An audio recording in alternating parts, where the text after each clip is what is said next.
prove me wrong, great. I'm open to that. Who do you think is like the best red pill content creator? Jordan Peterson. He's not red pill, is he? I don't think he's red pill. Did you just ask me from a flat? Well, I always want to get a.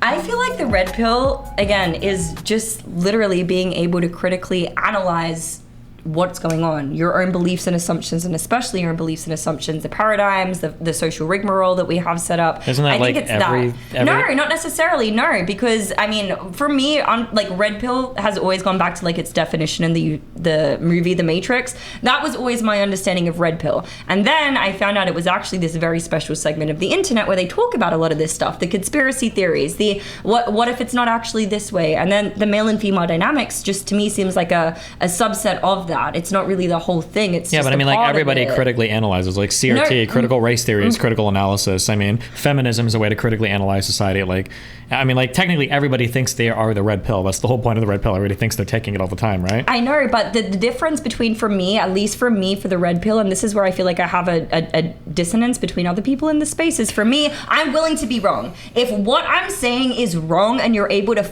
prove me wrong, great. I'm open to that. To me, that's what red pill should be. It's just the pursuit of knowledge and truth, regardless of where that leads you. I feel like a lot of these other movements, it's only if if it aligns with their objective or their outcome. That's the only thing that they're interested in, and that's the only type of discourse that they're interested in entertaining or discussing. And I feel like that's why for these red pill shows, that's why a lot of them like to have you on their show, because they are open. Because it's a lot of viewership, and because I'm a funny, awesome guy. Yeah, but also because they do want to make it more open. They want to be able to actually explore these ideas in depth from someone who's articulate enough to be able to convey their points. And that's a huge problem with the people on your side, is most of them can't really do that very well. Okay. Most often, that I've noticed at least. So that's my thoughts. I don't think that the red pill is like bad in general. I think that there's a lot of people who get an inch and then take a mile, and they try to use it to justify whatever it is that they want to justify or believe. I think for me, the red pill is more of a mindset of just... Who do you think is like the best red pill content creator? Jordan Peterson. But he's not red pill, is he? I don't think he's red pill.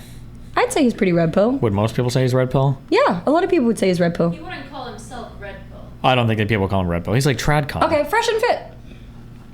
Okay, so you don't think you should live with your girlfriend? That's not to say that I need to agree with all of the points that they have. You disagree with a lot of the things in the blue pill space. Well, hold on, but I'm not saying like the blue pill is really good. You're saying the red pill is good. Anybody that calls the blue pill is cringe, okay? But you call yourself blue pill. No, I don't. People call me blue pill. Okay, but you own it, so why? Because it triggers people. That's the only reason why. Yeah, I don't walk around going like, okay, guys, we're gonna give some blue pill advice. I'm the most red pill guy. I'm the most abusive guy. I've hit more women than all these guys. Okay, I've done worse things in my life than all of them. Okay, there might be bodies buried that people don't know about because of how much I hate women. Okay, I need to get out of here. Yeah, that's right. No, but do you think the guys should have fucked 50 women before they're 35? No, not necessarily, but I do agree that there is a disparity between like a woman and her ability to be able to like not pair bond versus a man. And I feel like for men and women, sex affects them in an entirely different way. I'm not to say that men are just completely immune to that and they are not going to be affected whatsoever, but I think it's going to take a lot higher body count. The actual, the cheating portion of it, I disagree with. Okay, but when we say higher body count, aren't men that have had more sexual partners also more likely to get divorced? But it depends on the scale. So for example, a woman who's had like 10 sexual partners in today's age, that's probably considered to be like a high body count, right? Yeah. Whereas for a guy who has 10 sexual partners, that's probably like a low body count. No, that's like the lifetime average. Really? Lifetime average partners for men is like 9 to 12. No. It is a historically known thing that men have a higher body count than women. That is literally like, that is a thing that has been known since before I even got into this whole red pill space. By like 1 or 2. By 1 or 2?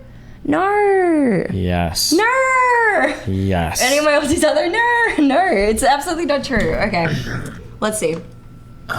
Sorry, this was also, I've just done so much fucking dog shit ass fucking research. I took a lot of notes for tonight as well. I haven't not even looked at them once. Oh yeah? Yeah. I mean, it's super random stuff though, so probably not tonight anyway. Another time.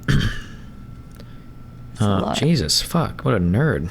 Yeah, almost more nerdy than Okay, so I tried to figure out like because my goal was like, who fucks more? That's what I was curious about. So I was looking up like studies. Guys. This was the biggest, well, I'm even for what type of guys. So from very short to extremely tall guys, the average number of partners is like 9 to 12. That's the average. This is a survey of over 30,000 men. Okay, 60,000. but what about the disparity between men and women though? Because that's not what we weren't talking about a tall guy versus a short guy. Fucking, we're talking about men and women, and then how it may impact them on a physical, mental, psychological level. Because there is way more research, but done by the American Psychological Association, which states that sexualization of women and girls has a way higher incidence of mental health outcomes, which are like body dysmorphia, depression, anxiety. There's another main one that's not coming to mind right now. But there is many studies that show this is way more prominent for women who are involved in sexualization versus men. Yeah, but that's because the way that they're sexualized is probably going to be a lot different. Okay, right? Give me an example. That like, if you take a 14-year-old boy and a 35-year-old woman wants to have sex with him, my guess is going to be, in the majority of the time, or in a much larger percentage of the time, that's going to be a less traumatic experience than a 35-year-old guy going after a 14-year-old girl. Okay, that makes sense, but that's going to be one of what we call like the outlier or the extreme, right? We're talking about sexualization in general. Wait. Okay, hold on. Okay, tell me specifically, because I just gave you a generalization. That wasn't an outlier or specific. So tell me specifically what your question is, and I'll answer specifically. So sexualization between men and women, meaning so far as the amount of sexual partners they have, however, the sex positivity, I guess you would probably call it instead. They're the sex positive, like, okay, whatever, I'm down, I'm open, let's have as many partners as possible. Also also sexualizing themselves, that may also portray over to social media. So for example, I want to advertise myself, and so that leads into OnlyFans, that leads into XYZ, whereas for men it typically doesn't. I know that's kind of going into different categories, but there's a little bit of an overlap. So that's where the sexualization studies mainly come into play, is the actual sexual activity and the sex positivity. Sure, but like, wait, hold on. I fully reject this. I understand what you're saying, but I don't think this has to do with sexualization. I think it just has to do with like appearance standards. So like women being forced to wear makeup, get a lot of plastic surgery. I don't know if that's quote unquote sexualization. This affects women that don't even have sex. No, probably but it's not feel just a lot of about, pressure. okay, so not sexualization in the sense of like, okay, yeah, like, oh, you're pretty, so I want to fuck you. I'm talking about actual sex positivity in general. People who are like, yeah, I'm engaging in hookup culture. That's what we're talking about here. Okay. So women who are engaging in hookup culture far more, and who are sexualizing themselves in the means of like putting, like advertising themselves in the way on social... Sure, so I would be curious, but I've heard people say this, but I've never seen data to support that before. Also, for the average number of partners, I forgot this, average number of partners between men and women is always going to be the same. Is it always going to be the same? Really? Statistically, it has to, because every time a man is fucking a woman is fucking a man. So statistically, it's all going to even out to, on average, be the exact same. You can't use that as the metric to define that, because there could be a guy who's fucking way more. Like if it's a 1-to-2 ratio, then one guy could go and fuck 50 people, and one person could go one person. But that means that 50 women are fucking one guy. So there's still 50 women having a sexual experience and one guy having 50 sexual experiences. So on the average, it's still going to average out to be the same at the end of the day. Now we can look at stats like for like who has, which side has a greater number of individuals that have over 5 or over 10 partners. That could be a question you would want. But like on average, the average number of sexual partners that a man has is going to be the same as the average number of partners. So the second thing what you're talking about, that's what I'm talking about. Yeah. So let's, for example, refer to somebody who has over 10 partners for a woman versus... I haven't really seen any data on that. So, I'm pretty sure once you get past 10 partners, that's exceedingly rare in men and women. Like it's very, very rare that somebody has like over like... So the studies that I've seen were not necessarily responding to like men versus women being sexualized, but what I have noticed is there are a lot of studies that are written about the sexualization of women and not so much about the sexualization of men. Is it just because they don't have the case studies? Is it because of, I don't know, there could be a whole host of reasons why, but it's particularly interesting to me that they're able to tangibly denote the causes and the effects of what happens when women go through this, and it's not as easily defined for men. Because I think the sexual culture has been changing a lot for women, but not necessarily for men. I think that's why people are more interested in tracking the change on women, because things like birth control and abortion have dramatically changed women's relationship with sex. Okay, but so you don't even think from an objective level that like a man who engages with a lot of sexual partners, he is going to be a little bit better like mentally versus a woman who may do that, because women naturally are more emotional. They emotionalize things when it comes to sex, when it comes to the partners that they're with, and there's various other things that come into play. Like ultimately, it's going to affect a woman more if she has a high body count versus a man. I think that culturally, with the way that it works today and the barriers there are between women and sex versus men and sex culturally, culturally, and that like women are looked at a different way or whatever, that's probably true, but I don't think the gap is that wide. I think men can get pretty emotionally attached during sex. I think that women could fuck recreationally, and they do. I'm talking on the balance of probability. Like, there's always the exception, and I'm honestly no. Okay, do you understand the difference between like effect size or magnitude versus statistical significance? You heard these two figures before? I haven't heard of those terms. No. Okay, so let's say that I measure a room, and I get to a very, very, very, very, very high level of confidence. I measure their IQ. Okay, and I very, very, very confidently can tell that this room with a 95% plus interval has an average IQ of 100. Okay, and then let's say in the next room I measure them, and I very, very, very, very, very, very, very confidently measure their IQ, 95% plus confidence interval. Okay, and I see that their IQ is 102, and I know this to be a fact, right? I know that there is a statistically significant difference between these two groups, because I can say with a high level of probability there is indeed a difference, but the effect size, the magnitude, is very small. So even though I know for a fact that there is a difference, the overall effect is relatively small. I would argue that it's probably similar for men and women, that like, because of the way we're wired biologically and shit, I'm sure there are going to be like slightly different ways that we engage with things like casual sex for sure. And I think that there is a difference, but I think the magnitude is much smaller than a lot of people say it is. Do you know a lot of girls that casually? Yeah, I do know some. Do you know any girls that have tried to maintain long-term casual sex with a guy who caught feelings and they had to cut the guy off and he became obsessed? Yeah. Okay, yeah, I know a lot of girls that have the problem, but I feel like when you talk to people in the red pill space, it's only women that do that. It's fewer and far between, though. It's definitely not as common. I mean, I've heard of it, but... It might not be as common, I would agree. However, there are probably a lot of other factors that play into that. For instance, I think that if a woman is looking for casual sex, I think a woman will almost always be upfront about that. Hey, I just want to looking for something casual. I think women can be upfront with that, whereas guys will be boys. Because they know they need to be deceptive in order to get that in the first place. But I'm saying it's different. But for women, they know that they're going to get the sex regardless. I know, but then, it's a different premise. But do you see the issue then? If you've got a bunch of guys that fall out being boys, and you've got women who are up front saying like, yeah, I'm just looking for casual sex, of course you would expect more women to be more emotionally attached than the guys, because the guys are the ones playing the boy games. So of course those women are going to be more emotionally attached. I'm not saying that would explain everything, but I'm saying that like because of the differences, there could be things like that that crop up that differentiate how we engage with sex, right? Like if you're a guy and a girl comes up to you and she's like, hey, I'm just looking for something casual, some of those guys still get attached. Well, even though it's kind of your own fault. But if you get played by a guy, there's a reason why they're called players, right? Players only love you when they're playing. To quote the great Stevie Nicks from Fleetwood Mac, okay?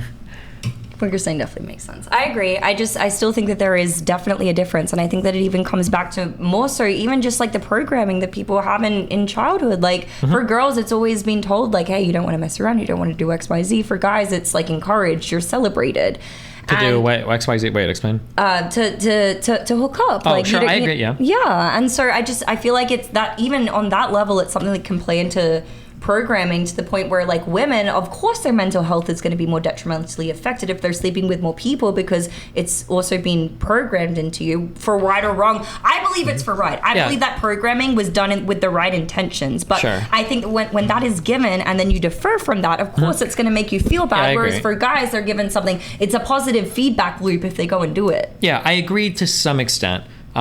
This is why I don't know if I gave this example on Fresh and Fit, or if I gave it on the whatever podcast. It's like walking into a room with a man and not shaking his hand, right? Like if you don't shake somebody's hand, does that mean that you're rude? And it's like, well, it's like putting your hand in somebody else's and grabbing it for like a second, does that really mean anything? And it's not so much that the handshake means something, it's the fact that you're willing to skirt social convention. That means something. Right. So when you talk about like women hooking up in casual sex versus men, and you talk about a woman with a high body count versus a man with a high body count, well, there's a lot of social factors that pressure women to not have as high a body count. So if they're willing to break that social norm, they probably do have more problems. But I don't know if it's just because they're fucking more, but more because they're willing to fuck more and ignore the social consequence. So do you think it's the social consequences at fault, or do you think it's the actual thing that would literally cause them to feel that emotion in the first place, even if that social, like why is that social contract there even in the first place? You know what I mean? Probably for a whole variety of reasons. But my guess would be, this would be my guess, if we wiped away all of the social stuff and we had access to birth control, my guess is we would get pretty close to men and women chasing casual sex. Pretty close. I think that men would still be more sexually driven on average than women, but I get it would tighten up a lot in terms of the difference between men and women. That'd be my guess. Okay. For me, I haven't seen anything that support that, and for like me personally, I can't say that I support that, but you could be absolutely right. Well, you know a lot of women on birth control that casually I imagine, right? I actually don't know, I mean, I said yeah, but I really don't know that many women. I actually don't know that many people on birth control, to be honest. What, really? Like on the pill, yeah. What are they on like IUDs, or they just do nothing? No, they just, pull out condoms. Okay. That type of thing. Is that an Australian thing? No, I think that it's more of like a lot of people are aware of the hormonal implications that it has when you put something totally foreign into your body and the way that they can absolutely f with you. And I think food is totally foreign. Yeah, I mean to a degree, but you can also be more selective about the foods that you eat. You can't be as selective with the contraceptives that you take. It's like, totally can be contraceptive. I want an organic version. It's like, no, bitch, you're gonna get one of these things in your arm or you're not, or you're gonna take this pill or you're not. First of all, I'm pretty sure the copper IUD is literally no hormone, isn't it? Number one. Number two, you can get like the progesterone, like low hormone birth control pills if you really want to. Yeah, but either way, there's still people, like it literally causes a difference in your levels on a chemical level, on a physiological level. So it actually affects though. you. Yeah, but that is something that happens when you're bringing a child into the world, not what you're meant to take every single day. Yeah, but what if you accidentally get pregnant? Yeah, well then that's what you got to do. I'm not saying birth control should be illegalized. Okay. That we just jumped into a whole other topic right here. What I'm saying is that that's something that people should really be more aware of the repercussions. I don't even remember how we got into this conversation in the first place. Anyway, my brain's learning all sorts of crazy stuff about Australia. I wanted to talk to you about politics. To be honest. Okay, what do you want to talk about? My brain's melted at this point, but we can save the politics for next time. Sure. Yeah, no, sure. I mean, so just in a nutshell. Mm-hmm. So I've been pretty like apolitical. I haven't really cared about politics at all for a while. Back in my Australia days, like a long time ago, over a decade ago, I guess if you'd call it like the black pill, doomer pill. I kind of started getting into like conspiracies and really starting to questioning the world around me. It led me into being in a very bad mental space. I did a lot of research, and that's pretty much what consumed me, and it was very, very bad for my brain. So I just took a break from that several years, just focused on my own personal development, focused on my work, blah, blah, blah. And then fast-tracked to living in the United States. I moved here in the end of 2017, and then 2020 is when COVID hit. And for the first time, I was able to really... Wait, real quick. Do you think the Earth is round? Do you think the Earth is round? Yes. Okay, just checking. Go ahead. I'm not one of those. Just making sure. Go ahead. I know the right side. We have those. That's okay. For the first time, you were saying for the first time you... Go ahead. Did you just ask me if I'm a flat earther? I always want to get a feel for where people are at, so go ahead. Jesus. Okay. So when I started to see what was happening with COVID, everything that was happening. So we had lockdowns for like 3 months here in the States. Like Australia had it for like 3 years. And Australia was not, to be clear, Australia was not fully locked down for 3 years. Pretty much. No, not even close. Pretty much. Depending on which part. Not. Melbourne and Sydney, yes. There were other parts of Australia that were open, and maybe there was a period of like maybe 1 to 2 months where my mum was like, oh my God, guess what? We get to go outside today. Oh, guess what? A month later, oh no, I'm so sad. This is happening. We're locked down again, and it's another 6 months. That is not freedom. That is not what you can classify as freedom. Down that badly. Okay. Yeah, there were literally, excuse me, are you from there? Because I literally would talk to people. Excuse me, were you living there? No, but I talked to people too. Do you have family there? Do you have friends there? Every time another Australian living woman came in here and complained about Australian living woman. Lauren Southern, she would come in here and she'd be like, well, when I was Australian? She lived in Australia for a little while, and she was like, when I was there, it was locked down, blah, blah, and I get like a million emails from Australian people saying like, no, sometimes you had to use a corny fucking app to check into places, or for like a couple months it was really bad, blah, blah, blah. But the idea that like it was total lockdown and people couldn't go outside, and people, I think at some point people were spreading this rumor that if you were saying you weren't allowed to open your window, that was like fucking... Well, that's what you know what, as well, and you know what, you're probably right about that to at least some degree, because you know what, my mom, my sister, all my family lived that experience, and after a certain time, you're probably going to over-exaggerate things when they pissed you off enough, so that makes sense. But still, it was substantially worse there than what it was here, and for me, that's when I really started to analyze, like, so what's the difference, right, between Australia and America? Like, why did they react? Their policy and everything, like, why is it so radically different? And that's when I really started to get interested in like politics, and so I really started to look into it. That's when I got really into conservatism. I decided I was probably someone who's more like right-leaning per se, and then I got on the Fresh and Fit podcast, maybe, I don't know, like 4 or 5 months ago, and a lot of people really like resonated with a lot of the views and the takes that I had. So I was like, okay, like I really want to learn about this stuff. I want to educate myself more so I can You know, because for me, it's never about necessarily being right. Again, it's the pursuit of the truth. Like, I just want to get down to the bottom of it and figure it out and be able to break it down in a way that makes sense for the average person. That's fair. And so that's why I really enjoy your videos, because even though for, like, majority of the big policy stuff and the things that, and even some of the mindset stuff, like, I'm very much in opposition, but the way that you break things down and your psychological perspective of things, like, I really respect and understand and resonate with. But that's also caused some dissonance, because I'm like, how can I resonate with him so much on, like, these like smaller things, like the logic that you use to get there versus the actual destination, where I completely disagree. And that's something that's been very, like, confusing for me.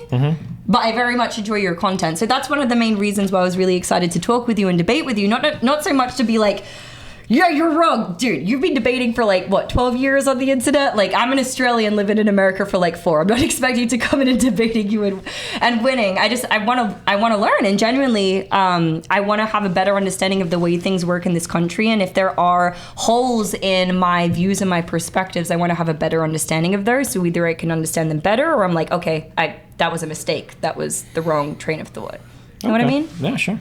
Does that make sense? Yeah, next time you come over, we'll pick out, like, one particular topic. Okay. And we'll hammer it home. You can bring your studies, I'll bring my studies, and we'll sit in the sandbox and we'll... Let's do it. Well, let's do definitely the vaccine stuff is one of the stuff that we have to do, because I do have my stats on that, but it's Australian stats. So, okay, that's fine. I would love to. That's one of the few things I'm ultra well read on. All right. Probably same here. But we'll think of we'll keep it political next time. Okay. That'll be fun. All right. Do you have any other thoughts you'd like to share with the chat or anything? No, this was really fun. Thank you so much for having me. Yeah, this no was problem. awesome. I enjoyed it. Cool. All right. Well, listen. I'm about to go to town for like 4 days, but you can always come back whenever. We can. Steven, you're scaring me. What do you mean? I'm just kidding. Oh, my battery's running low. I need a Red Bull. Okay. That video. Oh yeah. You're scaring Watch me. it. Watch it. Steven.